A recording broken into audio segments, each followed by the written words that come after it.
But today's torture report paints a very different picture. We took 20 examples that the CIA itself claimed to show the success of these interrogations. In each case, the CIA claimed that critical and unique information came from one or more detainees in its custody after they were subjected to the CIA's coercive techniques. And that information led to specific counterterrorism success. Our staff reviewed every one of the 20 cases, and not a single case holds up. Not a single case holds up. But even today, some supporters insist that torture was necessary. Joining me now is Mark Fallon, a former interrogator at Guantanamo Bay. He's written a piece for Politico this week called "Dick Cheney Was Lying About Torture."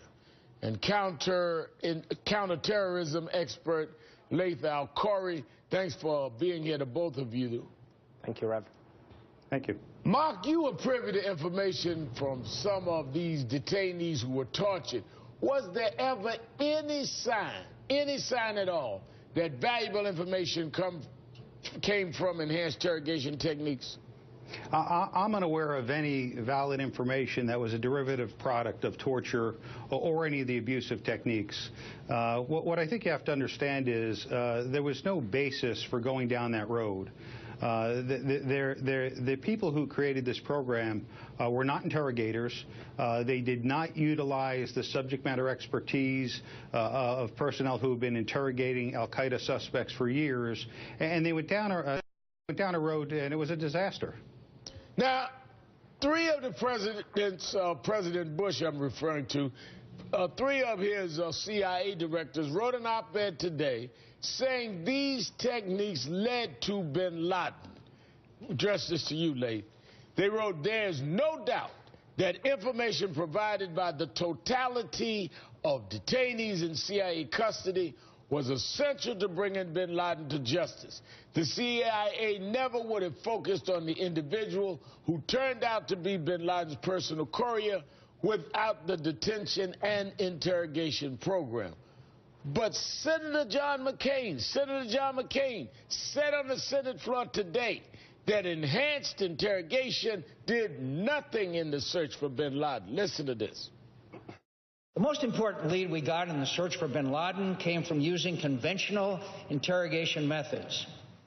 And I think it's an insult to the many intelligence officers who have acquired good intelligence without hurting or degrading prisoners to assert we can't win this war without such methods. Yes, we can, and we will.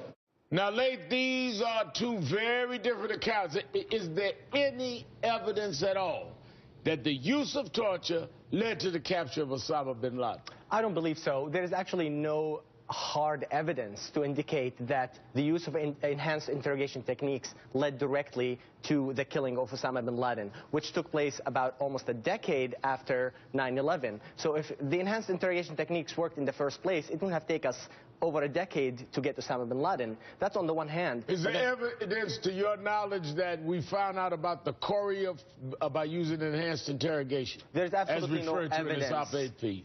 There is no evidence, to the best of my knowledge, that this was the case. And there are a number of other cases where the CIA indicated interrogations of people like Abu Zubaydah or Hassan Gul had led to capture or killing of suspected terrorists or even foiling of future plots. But there's actually no hard evidence, to the best of my knowledge.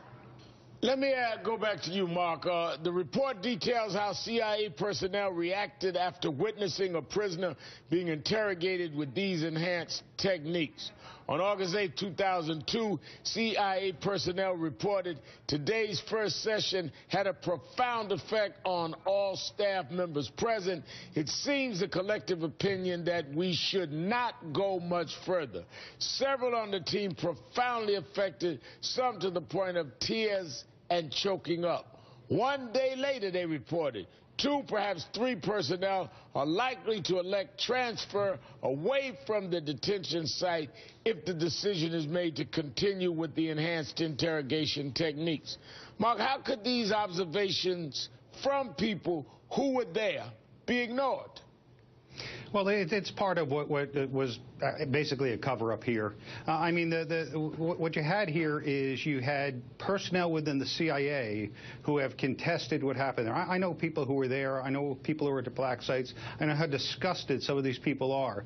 So right now is a time to illuminate the darkness on what we did. And let's start honoring the real patriots who stood up to this stuff, the people who actually were disgusted by it and were forced to do it.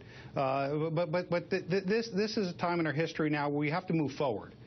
So we have to take a look at what we did. We have to be accountable for it, and the people who ordered this need to be accountable. And then we need to move on so we never, ever go down this road again. It has made us less safe. Laith, you know, another shocking, very shocking revelation in this report is that the CIA outsourced the detention and interrogation of prisoners to 2 psychologists. The report says, quote, the CIA outsourced virtually all aspects of the program. The value of the CIA's base contract with the company was in excess of $180 million. The contractors received $81 million prior to the contract's termination. I mean, Laith, how surprising is it that the government entrusted to this massive project and budget to 2 psychologists?